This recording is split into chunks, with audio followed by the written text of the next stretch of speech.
What's up, guys? Welcome to episode 207 of the Ted Jones World Podcast. If you guys were at the Ted Jones Show last night at the stand, you know we had an absolutely amazing time. Today being Thursday, guys, tomorrow night, you're not going to want to miss this comedy show. Friday night, 11:59 p.m., basically midnight. I just don't want to confuse you guys. So tomorrow night, Friday night at the stand, 116 East 16th Street. The tickets are a little bit cheaper, so we're expecting a lot of you. Guys, get your tickets in this Apple Podcast, Spotify, YouTube, wherever you guys are listening to this podcast. Just check the link right there. But yes, we had an amazing time. Always so great to see each and every single one of you at the Ted Jones Comedy Show. And the lineup was amazing. The lineup also for tomorrow is going to be great. I can't wait for that. So the Australian Open on its way. It is moving. I'm really excited to see who's going to take this title.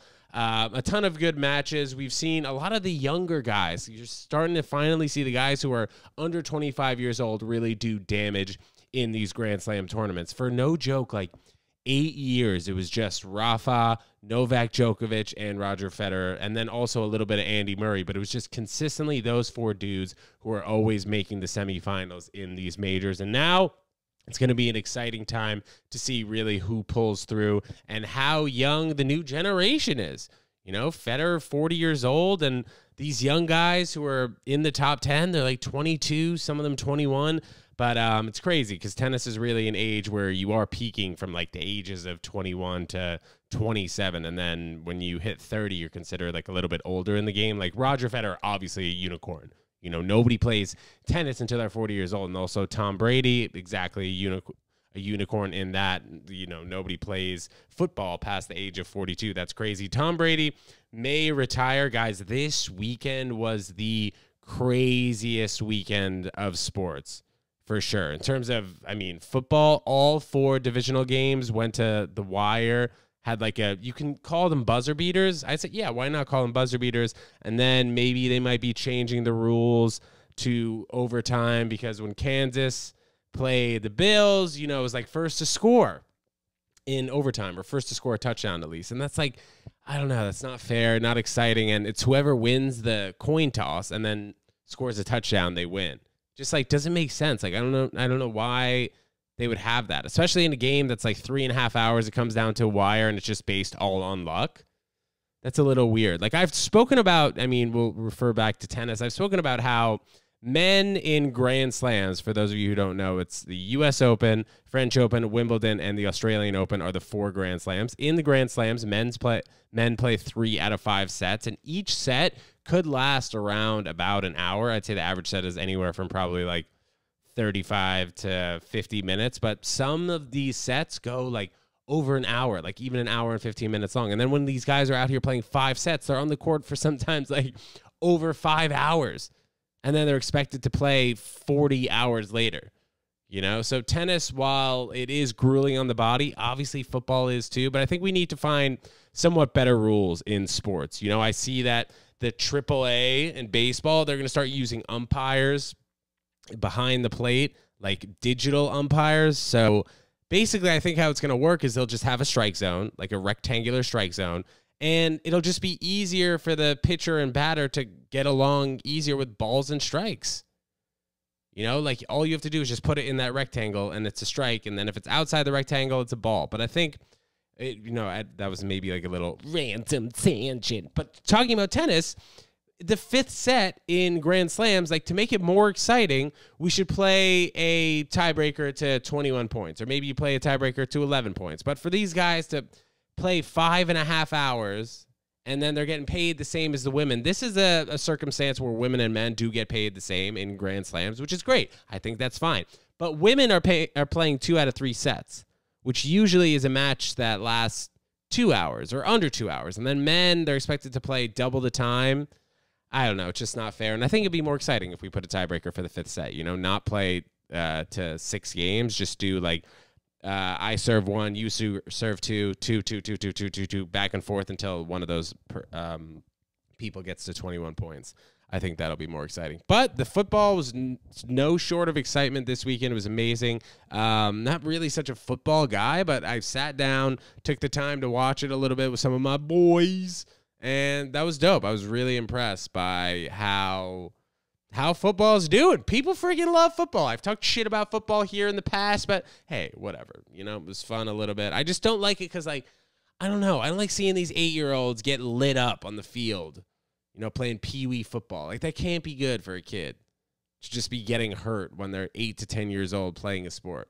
You know, like, we're so worried about kids lifting weights and stuff, but, like, kids are getting tackled when they're 8, 10 years old, pee-wee. People should go to the gym when they're 8 and 10 years old, learn how to lift, you know, under the correct supervision. But that's neither here nor there. That's up to each parent. Whatever you do with your kid is your choice. So, guys, I'm actually going to give my old tennis coach, Jack Broudy, a call right now. I want to discuss the Australian Open with him and kind of get an idea what he's really thinking in terms of who he thinks is going to win the Australian Open and maybe who he thinks is going to be #1 in the world in the future. There are definitely a few options, but while I'm speaking to Jack, I definitely want to pull up the Australian Open draw so we can kind of get a better handle on who we think is going to take the title. If you guys have any thoughts as well, you guys let me know. TEDJONESWORLD@gmail.com. But I look forward to the rest of this Australian Open. And then obviously the U.S. Open, your boy is always at. So I love that as well. Any tennis I really love watching. Money. Jack Broudy, how are you, sir? Fantastic. How about you, my friend? I am great. So, Jack, we have you live here on the Ted Jones World Podcast. Say what up? What up? Yeah, so Jack was on a previous episode of the Ted Jones World Podcast. We talked all about tennis. It was an amazing episode. If you guys haven't seen that episode, go back and check that. But, Jack, I just wanted to call and kind of tickle your brain a little bit. Not been the same since, just so you know. Bro, well, thank God we're getting this together. And hopefully we got a hit soon, man, because it's been probably 10 years since we hit, right? That's right. We got to. Yeah, we got to. All right. So, dude, so I wanted to just talk to you about the Australian Open. Maybe let's first kind of talk about, I was just talking about how the last 8 years of tennis, it's really only been Rafael Nadal, Novak Djokovic, Roger Federer, and Andy Murray. Like, if you saw the semifinals of a Grand Slam tournament, like the past 7 or 8 years, you'd be surprised if those four guys weren't in it, you know? Bump that up to about 15 years, and you're right. Mm-hmm. It's been about 15 years. So I mean, really, Federer was winning, you know, tournaments 15 years ago, and then Nadal joined him about 14 years ago, and then Djokovic maybe a year or two after. But yeah, they've been doing this for, you know, running on 2 decades now, these same 3 guys, and Andy Murray for a while, until he got hurt. So who do you see as, you know, we'll talk about men's and women's here, but who do you see as the new young gun coming in? You know, Tsitsipas has been around for a little bit, Zverev, team. Do you see any of these younger guys like an Ali or Jassim? That's a tough one. I wish I could say it. In the men, I think we have the golden era. Djokovic is still young, so we'll see what happens with this weird COVID stuff because he's still young. Remember, he's the youngest of the 4. Yeah. And he's still got, I think, several Grand Slams. I think this was his to lose to COVID, actually. I would have picked him to win this tournament. Really? And I think a lot of people would. He would have been the #1 seed and the defending champion for the last couple of years. But the new guys, I think Medvedev is really a force to be reckoned with. The 2 seed in the tournament, yeah. Yeah, Tsitsipas, he comes and goes. He has a good turn. Same with Team, right? He gets to the finals of one tournament, and you don't hear from him for a few months.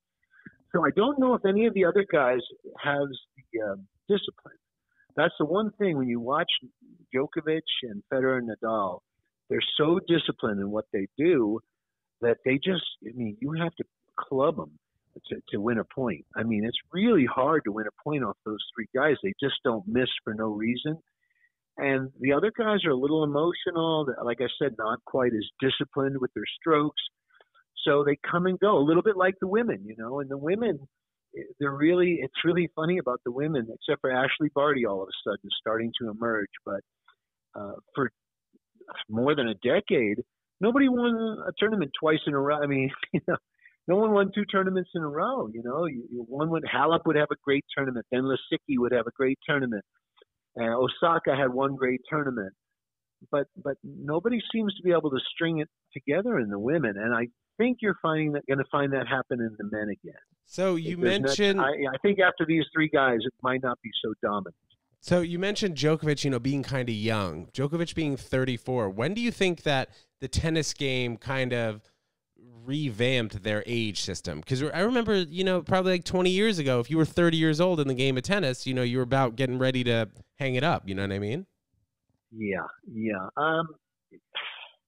No, not anymore. In fact, some of these guys don't even emerge till they're about 32 or 33. I mean, look at Cilic. He's having a great tournament. He's in his late 30s. Well, but he won the U.S. Open in 2014, though. You can argue and say right. that was his best year.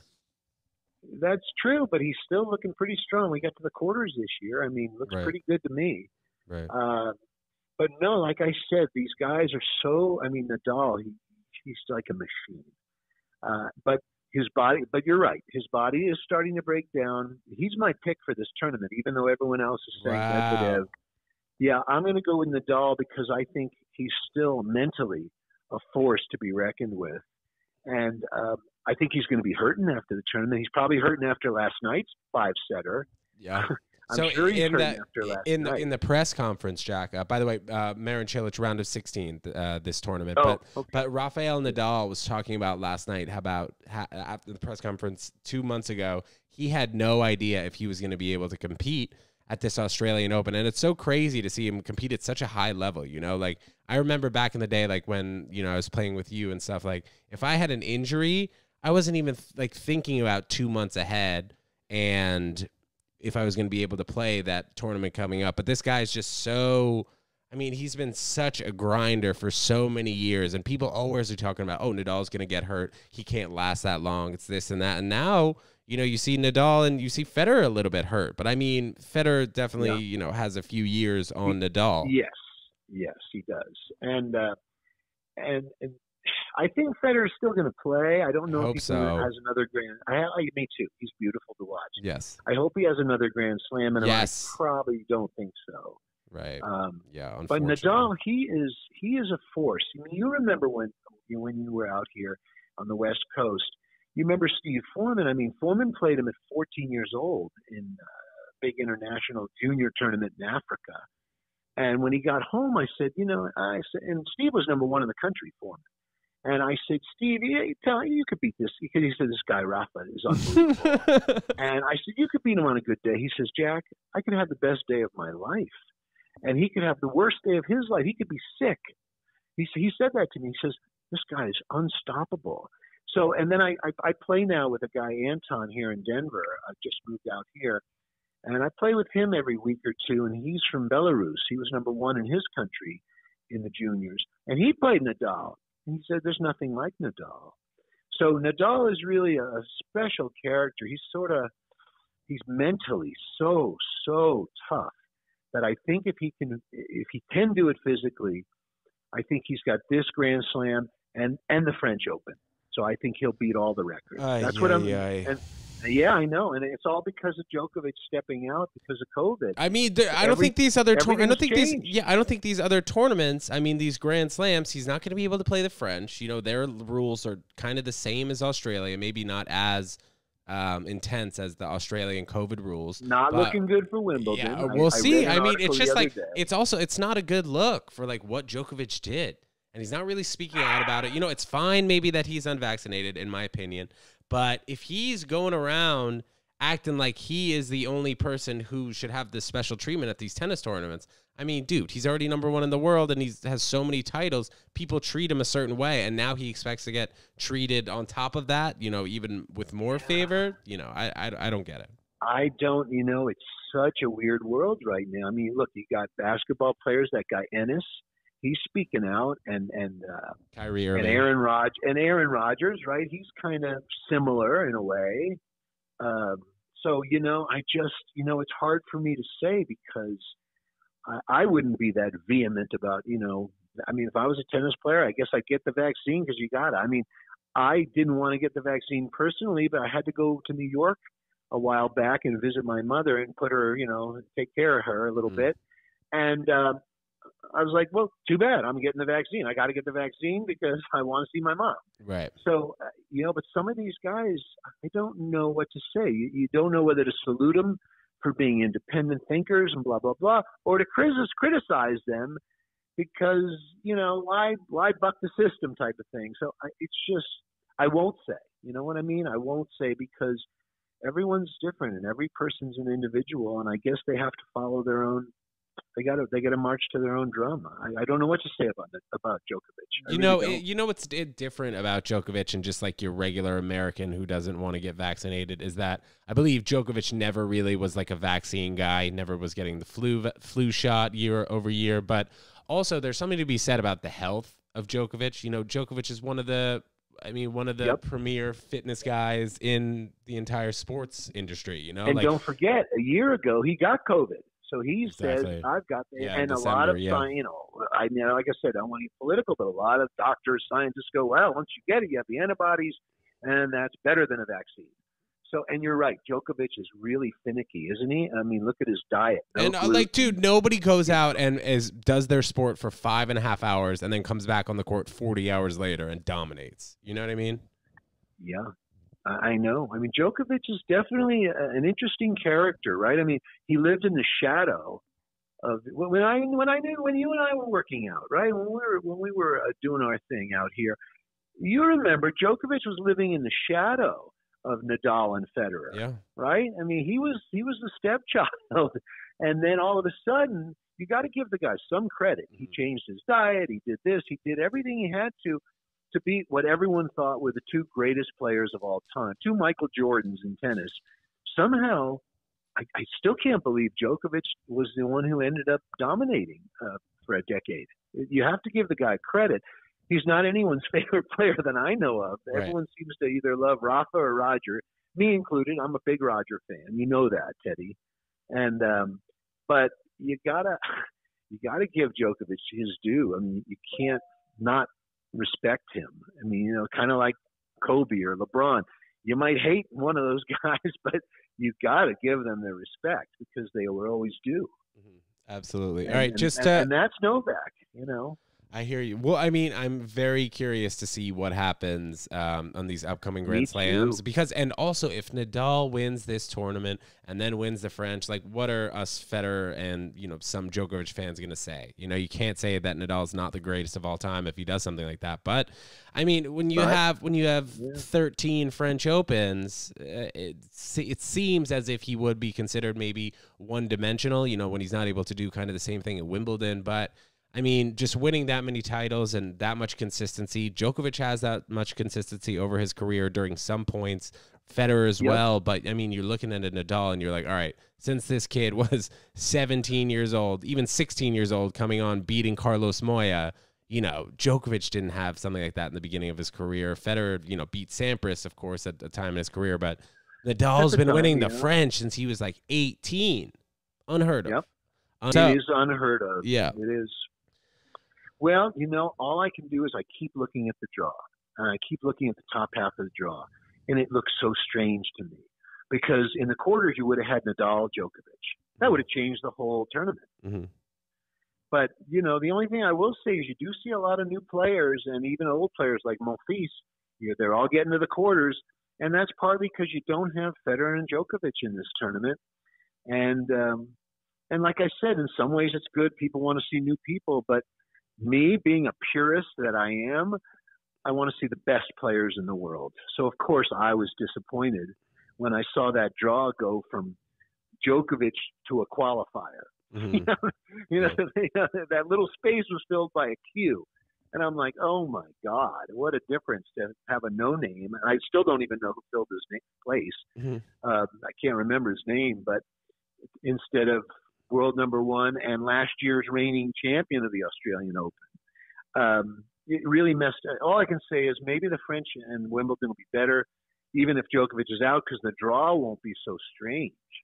The draw is very strange this year without Djokovic because he pulled out at the last, you know, they kicked him out at the last minute. And so they just stuck a qualifier in there. And that just completely changed the draw. So on the bottom half, you know, we have 4 guys who are under 25 years old. I actually just want to pull them up so I don't mess up any of their names. But we have Jannik Sinner versus Stefanos Tsitsipas. Who do you have winning that match?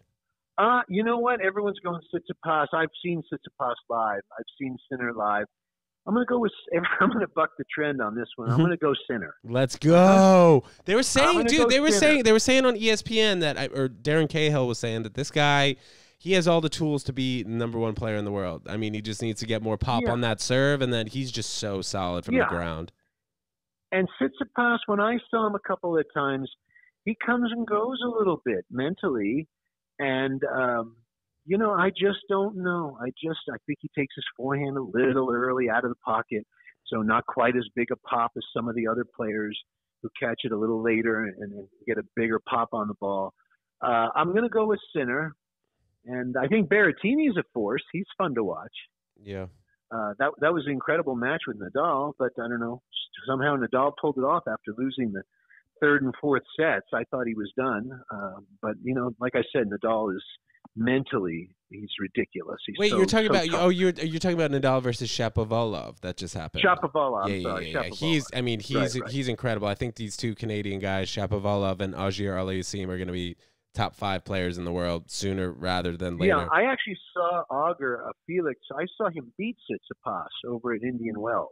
Okay. So that was one of the ones where I thought Tsitsipas just didn't look quite to have as many weapons. Yeah, like I said, I'm going to go Sinner. I'm going to go Nadal for the tournament. Yeah. And I think Ashley on the other side of the women's, I just think she's dominant right now. She's just flying through the tournament, hardly losing any games. Yeah. Yeah. I mean, you know, she has the most all-around game in my opinion too. She has every shot. Mine too. Yeah, I think she's got that nice, as we call it, non-linear game. You know, absolutely, bro. Yeah, I think she looks the best right now. I was surprised to see Halep go out. Uh-huh. Yeah, the women is funny. It's been this way for, you know, since probably, I guess Serena was really the last dominant, and but even she started losing in the end. And it's really funny how the women, there's just no one seems to be able to break out. You know, like Federer did and like Nadal did. And no woman really breaks out and has 2 good tournaments in a row. You know, I just don't see it. Yeah. But I think Broudy does look really good this tournament. I've been watching her. So and the doubles, by the way, I watched the dubs. I think my boy Kyrgios. I like watching Kyrgios. Oh, he's playing with like Kokkinakis? Yeah, I think they're going to win the tournament. What? Yeah, I think they're in the finals, I think. We'll see. We'll see what happens with that. The finals are semis. I know they won in 3 sets yesterday. I think it might be semis because the finals is probably later in the week. Yeah, I think you're right. But I think they could win it. And I'd like to see Felix not Felix. I'd like to see Kyrgios stay in the game. And, you know, I always wonder if he will because he's such a whack job. But I really like him. Yeah, bro. I mean, he's the most talented. Yeah, he's the most talented guy on tour, I'd say. Yeah, he's kind of like a Monfils in a way, you know, where his mind sort of gets in his way and his outright belligerence, stops him a little bit. Yeah. But gosh, he's fun to watch because he's a master. You know, he just treats the racket like it's a wand. Right. It's incredible, really. But anyway, so that's my take on this year's tournament. Cool, dude. How about you? Who are you picking? Like initially, I was thinking maybe like a Tsitsipas, Zverev, but I mean, now that we're seeing Nadal, you know, he was up 2-0 against Shapovalov last night, and then it ended up going to a 5th set after Shapovalov won the 3rd and 4th set. So I thought there was going to be something there, but I think Nadal's just going to be too solid. So he's going to beat Berrettini in the semis.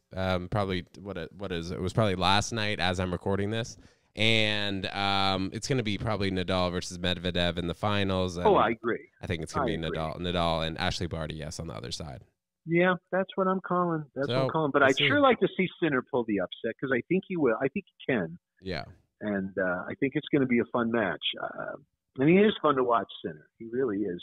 He can spank that forehand big and flat when he wants to, and that's fun to see. Yeah, and the way that he like uses the angles too, like he really cuts off the court. Does a great job with that.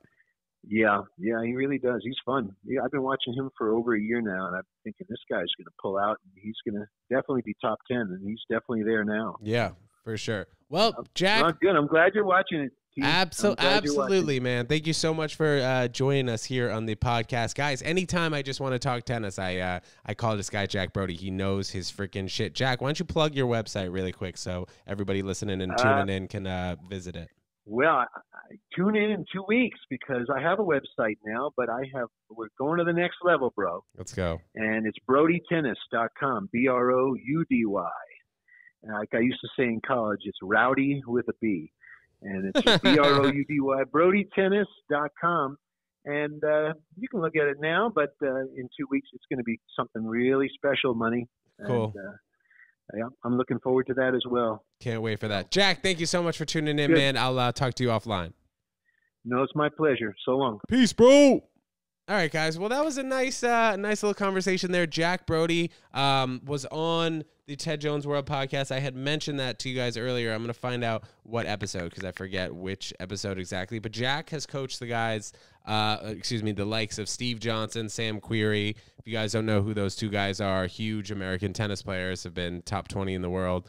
But he knows the game really better than anyone else. And when you speak to a guy who really knows about the sport, it's interesting when you hear the way they talk, because they're not just talking about vague scoring or stuff. They're kind of talking about how everything is mental and how you're playing the game. Like, just if you speak to a former NBA player about the NBA, they're probably a little bit more insightful than the average fan, just because they've played so much. Okay, I'm scrolling through the episodes here. Guys, we got a lot of episodes, so a lot of scrolling here. Should be like 160 something, or no, hold on. 158 tennis scientist Jack Broudy. So if you guys liked what Jack was spewing right there, listen to the full episode that we have together on the Ted Jones World Podcast, episode 158. Guys, well, this was like a tennis-focused episode. I'm not mad about that. If you guys have never really watched tennis, I recommend you watch it. It's fun. We have great athletes out there. It's very quick and fast. It's not like, you watch football, there's a play, and then 30 seconds later, there's another play. Tennis is always flying. Tennis is always popping. Come to that Ted Jones comedy show tomorrow night, Friday night, 11:59 p.m. You guys can make it to that show. Just check the link in this YouTube video or whatever. Hopefully you're in NYC, and we have a show on February 7th, February 10th, February 21st, but then also tomorrow night, guys, it's gonna be lit. Guys, thank you so much for tuning into the Ted Jones World Podcast. As always, if you would, please leave a comment, rate, review, subscribe, wherever you're watching this, tune in, tell your friends, all right? We'll see you guys next time. Peace.